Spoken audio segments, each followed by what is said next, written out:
വഖഫ് ഭേദഗതി ബിൽ എന്തുകൊണ്ടാണ് നമ്മൾ എതിർക്കേണ്ടത്? എന്താണ് അതിൻ്റെ പിന്നിലെ രാഷ്ട്രീയം? എങ്ങനെയാണ് അതിന് മേൽ പ്രതിരോധം സൃഷ്ടിക്കേണ്ടത്? ഈ 3 ചോദ്യങ്ങളാണ്.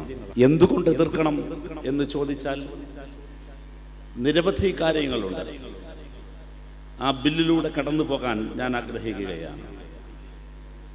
ആ ബില്ലിൽ പ്രത്യേകമായ അധികാരങ്ങൾ കളക്ടറിലേക്ക് കേന്ദ്രീകരിക്കുന്നുണ്ട്. ഈ കഴിഞ്ഞ ദിവസമാണ് ഒരു രാജ്യം ഒരു തിരഞ്ഞെടുപ്പ് എന്ന മുദ്രാവാക്യം RSS മുന്നോട്ട് വെച്ചത്. ശ്രീ രാംനാഥ് കോവിന്ദ് കമ്മിറ്റിയുടെ റിപ്പോർട്ട് യൂണിയൻ ഗവൺമെന്റിന്റെ ക്യാബിനറ്റ് അംഗീകരിച്ചത് ഞാൻ എന്തെങ്കിലും ചർച്ച ചെയ്തു. നമ്മൾ അടിസ്ഥാനപരമായി RSSന്റെ രാഷ്ട്രീയ വീക്ഷണത്തെ കാണണം. RSS അധികാര വികേന്ദ്രീകരണത്തിന്, ജനാധിപത്യപരമായ അധികാരക്രമത്തിന്, ഏറ്റവും കുറെ കൂടി പറഞ്ഞാൽ വികേന്ദ്രീകൃത ജനാധിപത്യത്തിന് പൂർണ്ണമായി എതിരാണ്. അവരത് അംഗീകരിക്കുന്നില്ല. RSS എന്ന സംഘടനയെ തന്നെ എടുക്കും. ശ്രീ BS മുഞ്ചെ എന്ന് പറയുന്ന RSSന്റെ സൈദ്ധാന്തികനുണ്ട്. അദ്ദേഹം മുസോളിനിയുടെ ബ്ലാക്ക് ഷർട്ട്സ് എന്ന യുവജന സംഘടനയെയും അതിന്റെ സംഘടനാ രീതിയെയും കുറിച്ച് പഠിക്കാൻ വേണ്ടി യാത്ര ചെയ്യുന്നുണ്ട്. അദ്ദേഹം ഇന്ത്യയിൽ രാഷ്ട്രസങ്കല്പത്തെക്കുറിച്ചും സംഘടനാ സങ്കല്പത്തെക്കുറിച്ചും വളരെ വ്യക്തമായ ഒരു കാഴ്ചപ്പാട് മുന്നോട്ട് വെക്കുന്നുണ്ട്. ആ കാഴ്ചപ്പാട് വളരെ കൃത്യമായിരുന്നു. അദ്ദേഹം പറഞ്ഞത്, ശക്തനായൊരു നേതാവും ആ നേതാവിന്റെ കീഴിലുള്ള ശക്തമായൊരു രാഷ്ട്രം.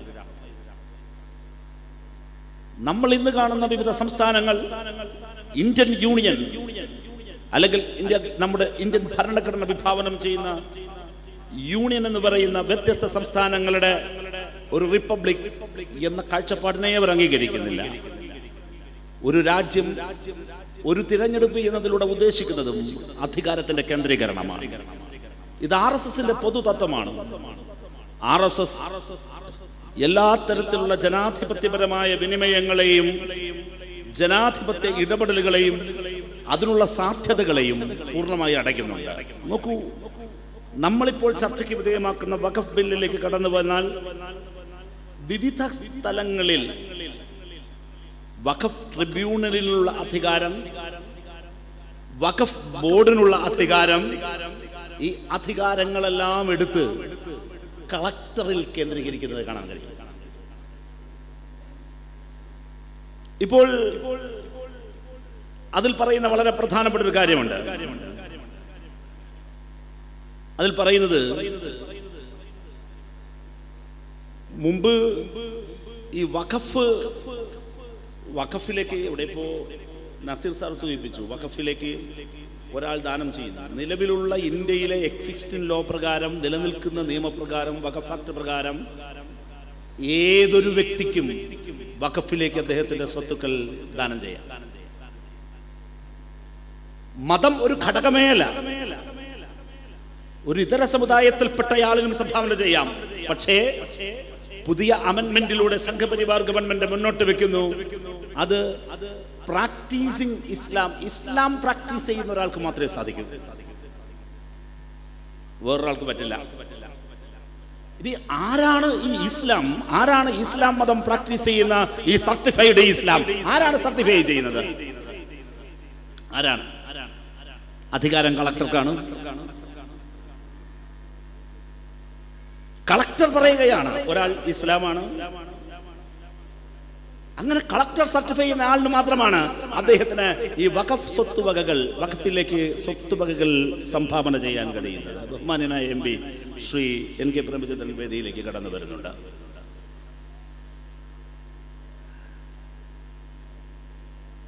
നിങ്ങൾ നോക്കൂ,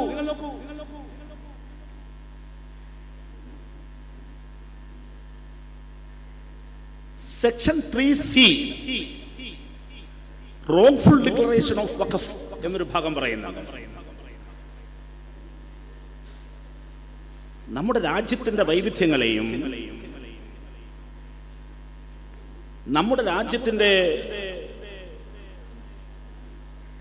എല്ലാ നന്മകളുടെയും മുകളിലേക്ക് ബുൾഡോസറുകൾ പായുന്ന കാലത്താണ് നമ്മൾ ജീവിക്കുന്നത്. യഥാർത്ഥത്തിൽ ഈ റോങ്ഫുൾ ഡിക്ലറേഷൻ ഓഫ് വഖഫ് എന്ന കോൺസെപ്റ്റിലൂടെ, എന്ന നിയമ ഭേദഗതിയിലൂടെ ഈ ഗവൺമെന്റ് ലക്ഷ്യം വെക്കുന്നത് രാജ്യത്ത് ഇനി നടക്കാനിരിക്കുന്ന മുഴുവൻ ബുൾഡോസർ രാജിന്റെയും ഒരു മാർഗരേഖ തയ്യാറാക്കിയിടലാണ്.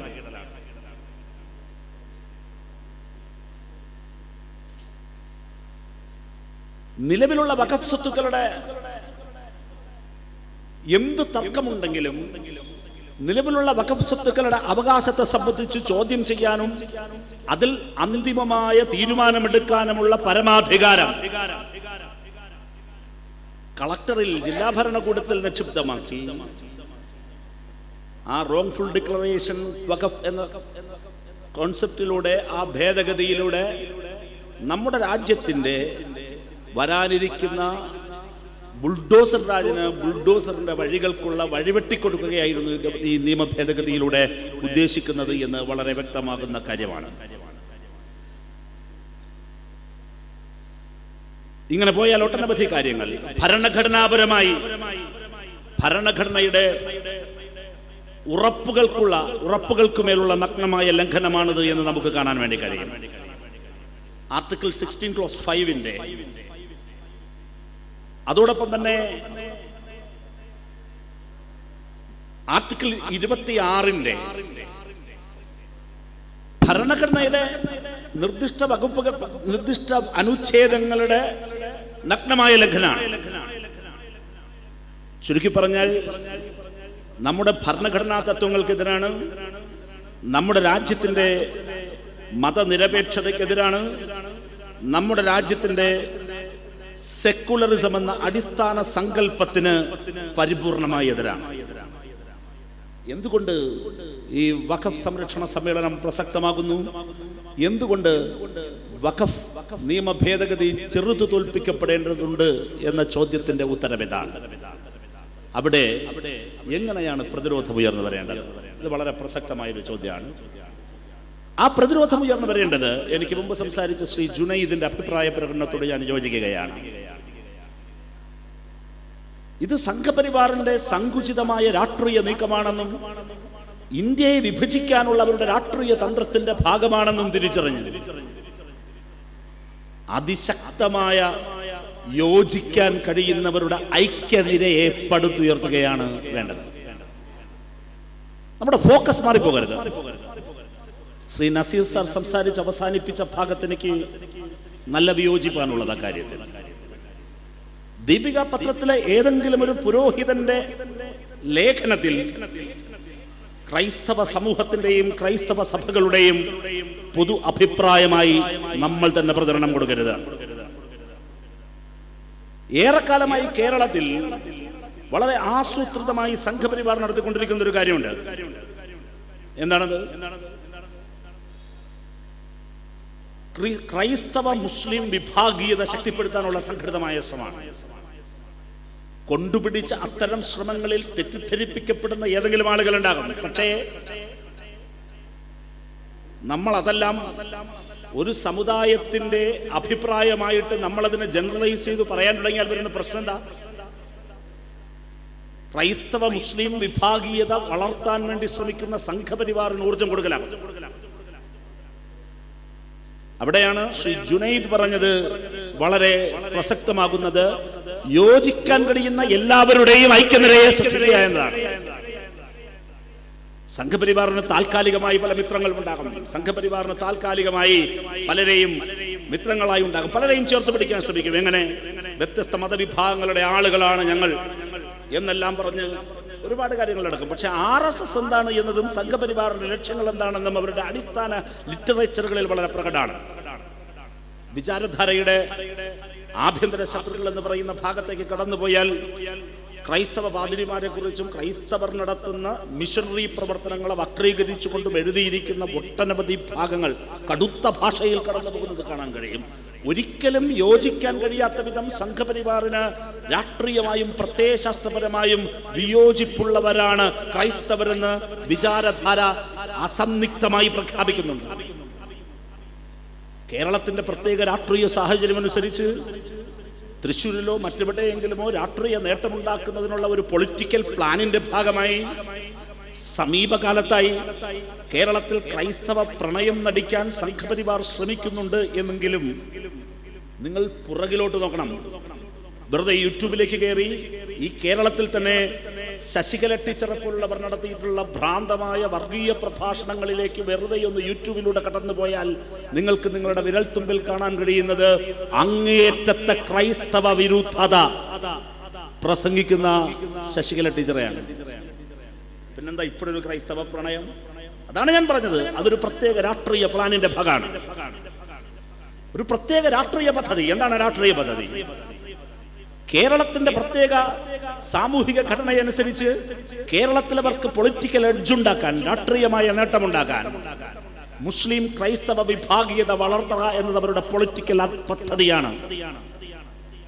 ഒരു കൂട്ടം പേർ സംഘടിതമായി അത്തരം പദ്ധതികൾ തുടർച്ചയായി ആവിഷ്കരിച്ച് പ്രൊപ്പഗാൻഡ നടത്തിക്കൊണ്ടിരിക്കുമ്പോൾ അതിൽ തെറ്റിദ്ധരിക്കപ്പെടുന്ന ഏതെങ്കിലും ആളുകളുണ്ടാകാം.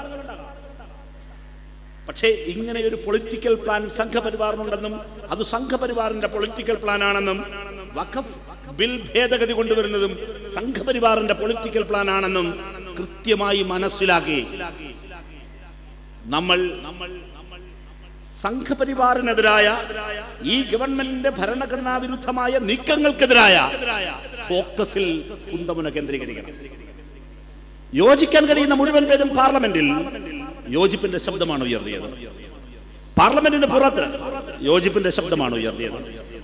ഇക്കഴിഞ്ഞ ദിവസം കേരള സംസ്ഥാന ഗവൺമെന്റ് തന്നെ മുൻകൈയെടുത്ത്, വഖഫ് ബോർഡും വഖഫ് വകുപ്പും ചേർന്ന് മന്ത്രി തന്നെ മുൻകൈയെടുത്ത് എറണാകുളത്ത് വെച്ച് ഈ വഖഫ് ഭേദഗതിയുമായി ബന്ധപ്പെട്ട് ശുപാർശകൾ കൊടുക്കുന്നതിന്റെ അഭിപ്രായങ്ങൾ കൊടുക്കുന്നതിനുള്ള ഒരു അഭിപ്രായ രൂപീകരണം നടത്തുകയുണ്ടായി. ഞാനതിലുണ്ടായിരുന്നു. കോൺഗ്രസിനെ പ്രതിനിധീകരിച്ചു ശ്രീ ഹൈബി ഈഡൻ അതിലുണ്ടായിരുന്നു. ലീഗിനെ പ്രതിനിധീകരിച്ചു ശ്രീ ഹാരിസ് ബീരാൻ വന്നിരുന്നു. വ്യത്യസ്ത മതസംഘടനകൾ, രാഷ്ട്രീയ പ്രവർത്തകർ, എല്ലാവരുടെയും അഭിപ്രായം സംസ്ഥാന ഗവൺമെന്റിന്റെ ആ ഇടപെടലിനെ ഞാൻ പ്രത്യേകം പ്രശംസിക്കുകയാണ്. അങ്ങനെ ഒരു അഭിപ്രായ രൂപീകരണത്തിലൂടെ യോജിക്കാൻ കഴിയുന്നവരാരൊക്കെ? ഇത് ഭരണഘടനാ സംരക്ഷണത്തിന്റെ പ്രശ്നമാണ്, വഖഫ് സംരക്ഷണത്തിന്റെ പ്രശ്നം എന്ന് നമ്മൾ ആവർത്തിച്ചു പറയുമ്പോൾ തന്നെ ഇന്ത്യൻ ഭരണഘടനാ തത്വങ്ങളുടെ സംരക്ഷണത്തിനുള്ള ചെറുത്തുനിൽപ്പാണിത് എന്ന നിലയിൽ ഈ വഖഫ് സംരക്ഷണ പ്രതിഷേധങ്ങളെയും പ്രതിരോധങ്ങളെയും ജനാധിപത്യപരമായി വികസിപ്പിക്കേണ്ട ഉത്തരവാദിത്വം നമുക്കുണ്ട്. അങ്ങനെ വികസിപ്പിക്കണം. ഇവിടെ യഥാർത്ഥത്തിൽ സംഭവിക്കുന്നത് എന്താണ്?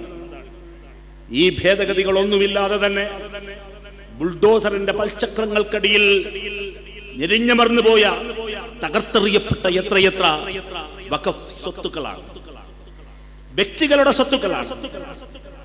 ഡൽഹിയിൽ നിന്നും ഒരു 1.5 മണിക്കൂർ യാത്ര ചെയ്താൽ എത്തിച്ചേരാവുന്ന ഹരിയാനയിലെ നൂഹ്, ആ നൂഹ് ജില്ലയിലെ സംഘപരിവാർ തേർവാർച്ചയുടെ നേർക്കാഴ്ചകൾ കാണാൻ എന്റെ പാർട്ടിയെ പ്രതിനിധീകരിക്കുന്ന പ്രതിനിധി സംഘത്തിൽ പോയ ഒരാളാണ് ഞാനും വി ശിവദാസൻ എംപിയും CPM-ന്റെ പോളിറ്റ് ബ്യൂറോ അംഗം നിലോപ്പൽ ബസും അടങ്ങുന്ന സംഘം ഹരിയാനയിലെ നൂഹിലേക്ക്, ആ കലാപബാധിത പ്രദേശത്തേക്ക് എത്തിച്ചേർന്ന ആദ്യത്തെ സംഘമാണ്. കാരണം ഞങ്ങൾ പോകുന്ന ദിവസമാണ് കർഫ്യൂവിൽ ഇളവുണ്ടായിരുന്ന ഏക ദിവസം.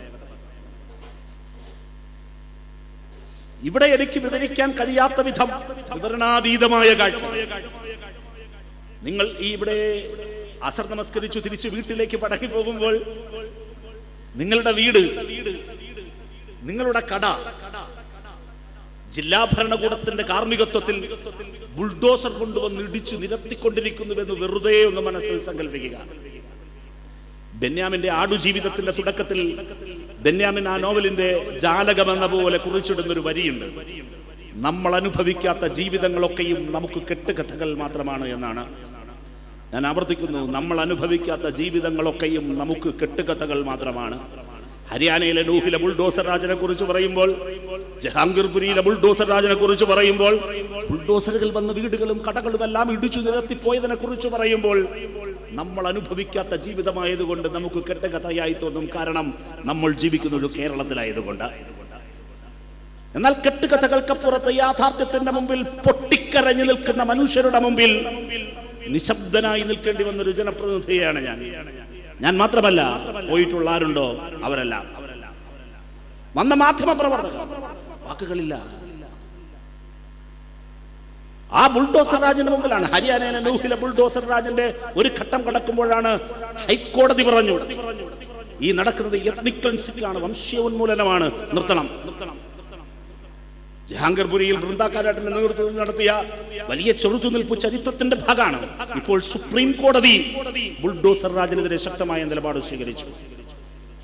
എന്റെ പ്രിയപ്പെട്ടവരെ, സംഘപരിവാർ RSS ജന്മമെടുത്തിട്ട് ഈ 25-ന് 100 വർഷം പൂർത്തിയാവുകയാണ്. 2025-ൽ RSS ഒരാൾക്കൂട്ടമല്ല, ലക്ഷ്യമുണ്ട്.